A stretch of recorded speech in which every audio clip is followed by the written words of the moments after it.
Okay, so we're going to be dealing with the Niffle Stem here in chapter 26 of Ross, the Niffle Stem. And what I have in front of you, this is not something that you need to write down. I just wanted to show you that in the Hebrew verbal system, the Hebrew verbal system is built off of 7 main stems. And so you've learned the cow stem here. Which, as we have gone through most of the verb forms, they're usually verbs that are action verbs. We do have some stative verbs in the cow. They frequently are transitive, that is, they can take a direct object. And then the rest of the stems are really derived from the cow stem in terms of the way you form them. So the cow stem is the most basic stem. And then what we do is we manipulate the verbal root with other patterns in order to create these other stems that then add some other semantic value, usually to the meaning of the verb in the cow stem. Now, the Niffle stem is the first derived stem that we're going to learn among the 7 major stems. So we'll have acquired 2 stems when we're finished with lesson 26. And then here in the middle, I have 3 of the other stems, the PL, PUL, and HISPIL. These 3 are bunched together because they are formed similarly to each other, in that the PL, PUL, and HISPIL are all going to double root 2. And then the HIFIL and HOFAL are the last 2 stems we'll learn, and those are grouped together also because they are formed similarly, both of them getting hey prefixes as part of their stem formation. Now, the names of the stems are basically a result of using a particular verb as the paradigm verb in older Hebrew grammars. And that verb was the verb pa'al, spelled pei, ayin, lamed. And the vowel patterns for the stems applied to the verb pa'al, which means to do or to make, is what came to then be used the way they sounded for the names of the stems in general. So pa'al would be the cow perfect, he made. If we add niffle formations and vowel pointing to pa'al, we get the word nif'al for the niffle perfect 3ms. So the niffle typically made a verb passive if it had an active meaning in the cow. So nif'al would be something like he was made or it was made. So notice that the literal form it was made is nif'al, and that is going to sound exactly like the name of the stem, nif'al. Okay? The PL and PUL, if you applied the vowel pointing for those stems to the verb pa'al, you'd get PL and PUL, which happens to be the name of the stem. HITHPAL, same thing. Pa'al is here. For this stem, you add a hith prefix and these vowel points, and you get the word hithpa'al. And then hif-il is the hifil formation added to pei, ayin, lamed verb root. And hofal is added here, hof-al. And so if you're wondering, where do these names for the stems come from? They just come from the fact that ancient grammarians, older grammarians, used the verb pa'al to form these stems. Now, Ross is going to use a different paradigm verb. He's going to use the verb pakad. And there's a very good reason for that. If you remember, I told you that the PL and PUL and HITHPAL, these verbs typically double root 2 in their formation. But look at the root 2 letter. It's a guttural. Well, can you put a doubling dot in a guttural? You cannot. And so in the actual form of the PL of the verb pa'al, you're supposed to get a doubling dot and you can't see one. So it makes a very lousy paradigm verb, okay? But for the verb that we've been using, pakad, the kof can be doubled. So it makes a better paradigm verb. So that is what we're going to use, but I just want you to see why the stems are called what they are called.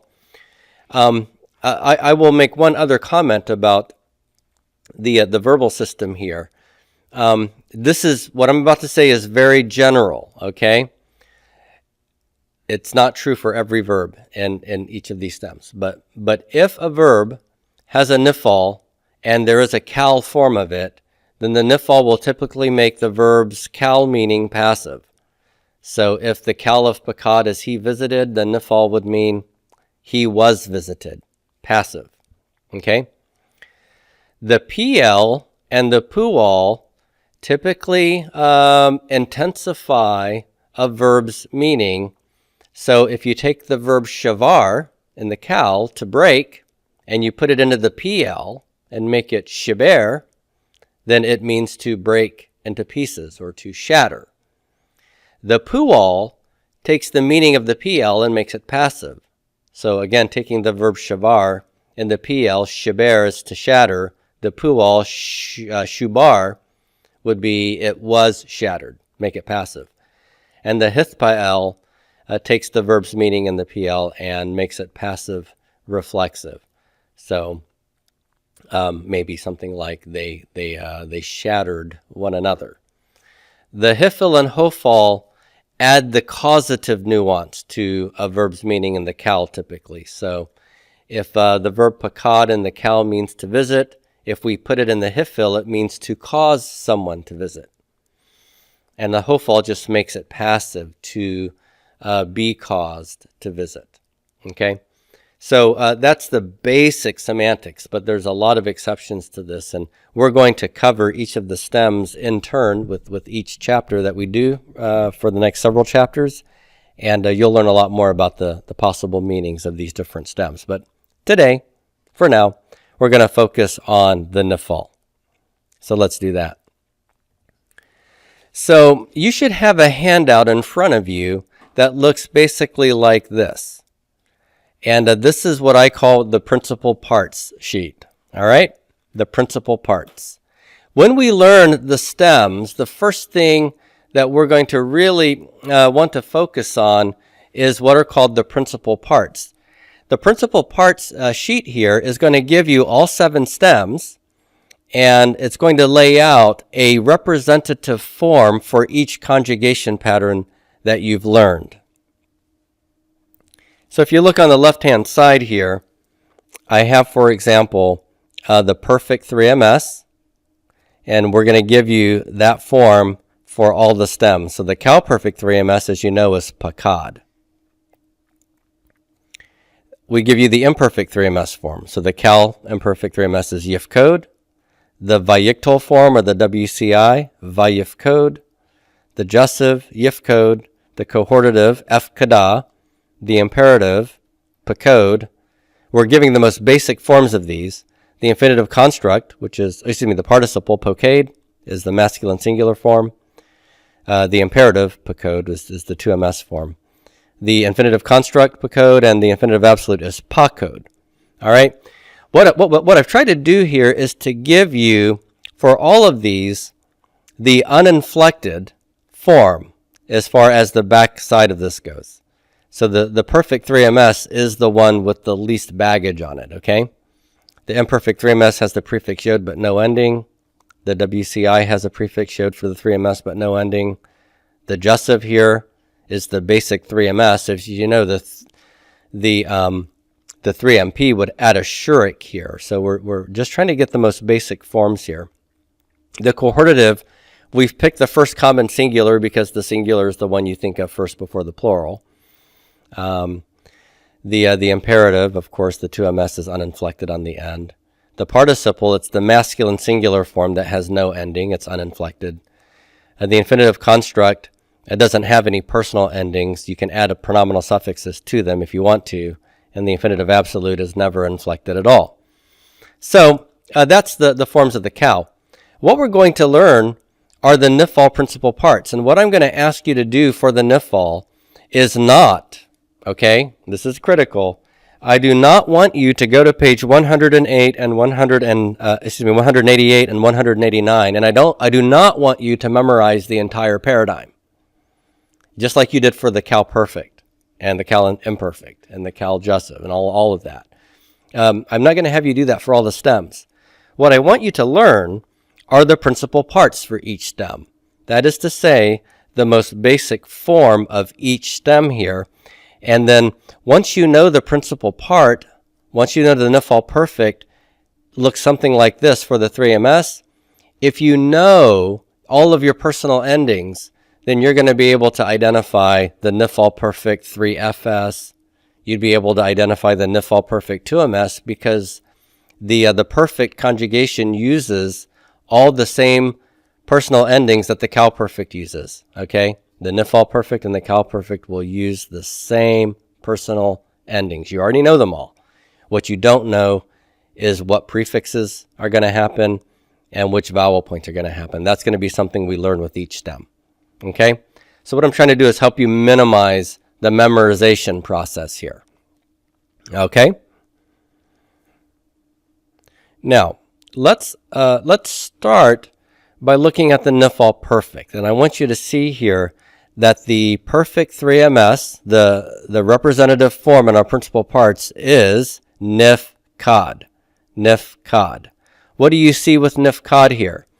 Well, my 3 root letters is going to take a noon prefix with the Keurig under it, and the Shava here is going to be a silent Shava. All right? So that's a silent Shava there. Nif, Nif.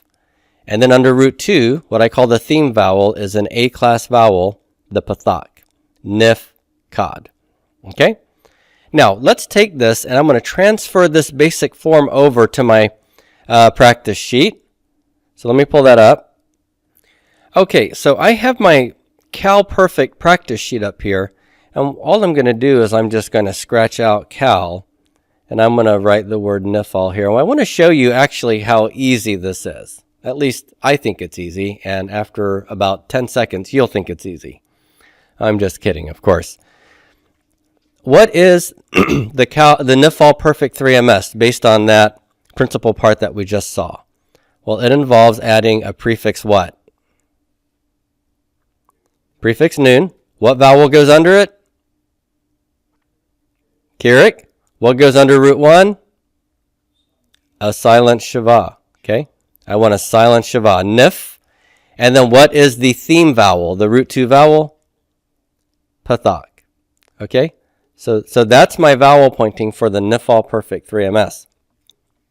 As I told you, the Niffle typically makes the meaning of a verb in the Cal stem passive. So if the Cal, Pakad, means he visited, the Niffle perfect means he what? He was visited. Okay? That's our typical sort of Niffle semantics, is to make the Cal meaning passive. Nif-Cod. Now, what if I want to say she was visited? I don't want to use the Niffle Perfect 3MS. I want to change the form to 3FS. What do? Well, let's start with our basic form here. Nif-Cod. Okay. And what am I going to do with this? Well, what is the perfect 3FS personal ending? If you've forgotten, I've given you a handout. Take a look. You have this handout in front of you. And if you remember, these little boxes here stand for any 3 root letters. And this is helpful because the perfect personal endings are going to apply to every stinking stem of the Hebrew verbal system. Okay? So it doesn't matter whether we're using the Cal perfect or the Niffle perfect or the PL perfect. The third feminine singular personal ending is what? It's kamate. Doesn't matter the stem. So you already know these personal endings here. So let's add these personal endings to our verb. So Nif-Cod becomes Nif-Ka-da if I want to say she was visited. Okay? Now, there's one minor change that has to happen here. When I add the kamate to the dalet will no longer be closing the syllable. It's going to slide over and take the vowel and lead it, which makes the kof open and now pretonic. What will Hebrew do with open pretonic syllables? Reduce them to vocal shava. Exactly. So Nif-Cod becomes Nif-Kada becomes Nif-Kuda. Okay? So anytime I have a vocalic ending, an ending that begins with a vowel, it's going to steal root 3 away and leave root 2 in an open position, and it will reduce to vocal shava. Now that only happens 2 places in the perfect, as you remember. 2FS and 3CP. Those are the only vocalic endings. All the endings in the second person and first person are consonantal endings, and consonantal endings do not take root 3 away because they aren't vowels. They don't start with vowels. The root 3 gets to stay closed with root 2. All right, so Nifkada is she was visited. Let's take a look at the 2MS form.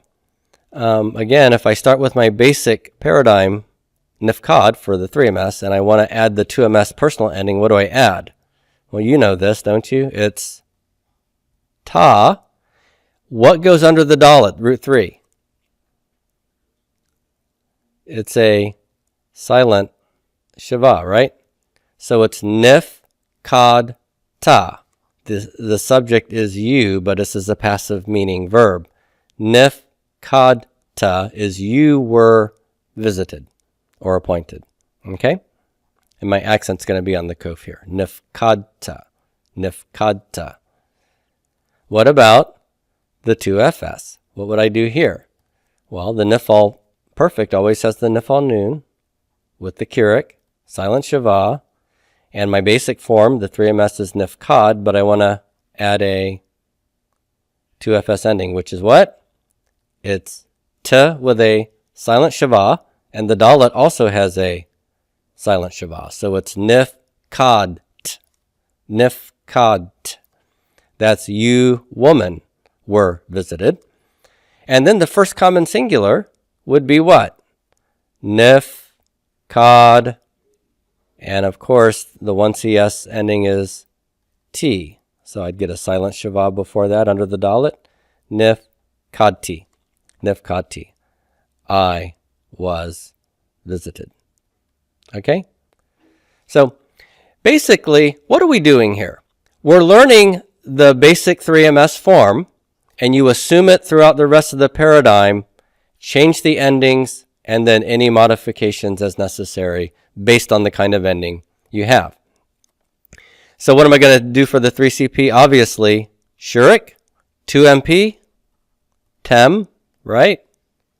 2FP is 10, and 1CP is new. That's easy, isn't it? You already know that.